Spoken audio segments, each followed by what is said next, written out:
What से होते हैं जो बॉडी पे हो जाते हैं छोटे छोटे। वो वायरस होता है, उसको बोलते हैं ह्यूमन पेपिलोमा वायरस। तो ह्यूमन पेपिलोमा वायरस जब स्किन में आता है तो छोटे छोटे मस्से बन जाते हैं, जिसको हम लोग वॉल्ट बोलते हैं। तो इसका काम करने का तरीका बड़ा इंटरेस्टिंग है। एक्चुअल में जो मस्से हैं वो होते क्या है, सिर्फ वहाँ स्किन होती है। और वायरस क्या होता है, वायरस सिर्फ एक प्रोग्राम होता है।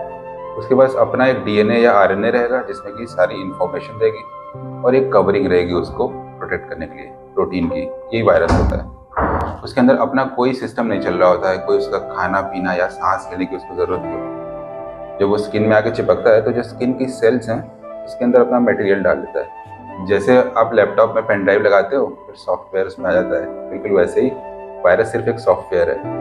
जब हमारी स्किन की सेल में एपिडर्मिस हो जाता है तो उसके न्यूक्लियस में वो अपना डीएनए डाल देता है। और उस डीएनए में इंफॉर्मेशन होती है कि एपिडर्मिस की स्किन की सेल अपनी स्किन जब बनाएंगी साथ में थोड़ा सा वायरस भी बनाएंगी। और साथ में वो जो स्पीड है उसके स्विच को एकदम हाई गियर पे कर देता है। तो नॉर्मली हम लोग की स्किन 28 दिन में बनती है, फिर धीरे धीरे शेड हो जाती है, फिर अगले 28 दिन में नई लेयर आती है। हर एक महीने में हमारी स्किन चेंज होती रहती है। उस एक पॉइंट पे स्किन की मल्टीप्लिकेशन की स्पीड कई गुना बढ़ जाएगी, तो वो जगह उभर के आ जाएगी। उसी को हम बोलते हैं मस्साई।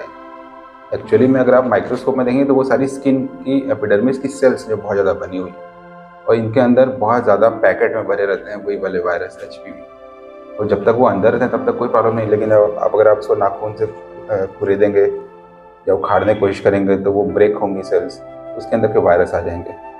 इसीलिए जो कुछ लोगों को जो मस्से होते हैं तो फिर वो जो नोचने की आदत होती है तो यहाँ ब्रेक हो जाता है, तो वायरस ट्रांसफ़र हो गया। फिर टॉवेल से आप बदन को पोंछ रहे हैं, जब आप रगड़ते हैं तो वो फ्रिक्शन से सेल्स ब्रेक होंगी तो उसमें वायरस रहते हैं। फिर वो बॉडी में और जगह पे लेंगे तो बहुत से लोगों को छोटे छोटे पॉइंट्स बहुत ज़्यादा बन जाते हैं। शुरू होता है एक जगह से और फिर धीरे धीरे फैल जाएगा पूरी बॉडी में। तो ये ह्यूमन पेपिलोमा वायरस होता है। इसकी बहुत सारी स्ट्रेन्स होती हैं, 100-150 प्रजातियाँ होती हैं। उनमें से 8-10 ही ऐसी हैं जो कि ज़्यादातर इंसानों में इन्फेक्शन करती हैं।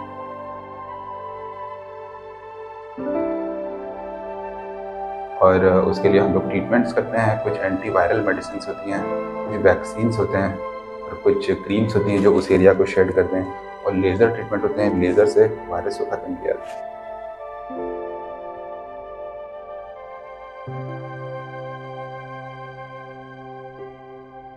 वायरस की बहुत सारी वेराइटीज़ भी होती हैं, डिपेंड करता है कि वो दिखने में कैसा है। कभी कभी वैसे फिंगर की तरह निकला होता है, फिलीफॉर्म वॉल्ट बोलते हैं। ये वो स्ट्रेन होती हैं जो बहुत ही ज़्यादा एग्रेसिव होती हैं, वो इतनी तेज़ी से मल्टीप्लिकेशन कराती हैं कि स्किन का जो मस्सा है वो बहुत ऊपर तक उठ के आ जाता है, बिल्कुल फिंगर की तरह से। कुछ मस्से हाथ पैर में होते हैं बड़े बड़े से, कॉमन वॉल्ट बोलते हैं इसको। और कुछ फेस पे होते हैं एकदम फ्लैट होते हैं, लगेगा नहीं, बहुत ध्यान देंगे तो लगेगा ज़रा सा उठा हुआ है, थोड़ा सा डार्क है। तो ये फ्लैट वॉल्ट या प्लेन वॉल्ट्स होते हैं फेस पे। ऐसे ही पैर के तलवे में जब मस्सा बनता है तो वो बाहर ना निकल के अंदर चला जाता है। लोग बोलते हैं गोखरू हो गया या कॉर्न हो गया। वो एक्चुअली में कॉर्न हमेशा नहीं होता, कई बार वो वॉल्ट होता है और दिखने में कॉर्न जैसा दिखता है। इसके अंदर वायरस होते हैं और फिर वो व्यक्ति जब जो जूता या चप्पल पहन रहा है उसमें बार बार वो वायरस चिपकते रहेंगे। उस स्लीपर को या शू को अगर आप पहनेंगे तो आपके पैर में आ जाएगा। ये पैर में आता ही है, बिना चप्पल पहने अगर इस सरफेस पे चल रहे हो जहाँ वायरस हो, घास में, मिट्टी में या सड़क पे आप चल रहे हो जहाँ वायरस हो तो तलवे में आ जाएगा।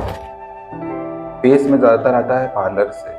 आपने थ्रेडिंग कराया था तो उस थ्रेड में वायरस थे, क्योंकि उसी थ्रेड का इस्तेमाल कई पेशेंट पे हुआ था, कई कस्टमर्स पे हुआ था।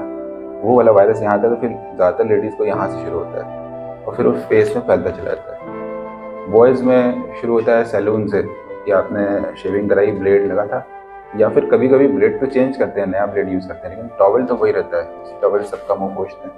तो आपको वायरस लग गया, फिर वो दाढ़ी में फैलता जाएगा, फिर हर बार आप शेविंग करेंगे, हर बार कटेगा और फैलता जाएगा। तो बेस्ट ट्रीटमेंट जो हम लोग करते हैं वो ये कि ज़्यादा से ज़्यादा वायरस को पहले लेज़र से हटा दो। उसके बाद भी ये ख़त्म नहीं होता एक बार में, तो बचे हुए हैं उसके लिए एंटीवायरल ट्रीटमेंट करो और फिर 2-3 सिटिंग लेज़र करने के बाद फिर पूरा खत्म। कुछ लोगों को अंदर प्राइवेट पार्ट्स में होता है तो उसको बोलते हैं जेनाइटल पॉट, वो भी कंटेजियस होता है, एक से दूसरे में फैलता है और उसके लिए अलग मेडिसिन होती है।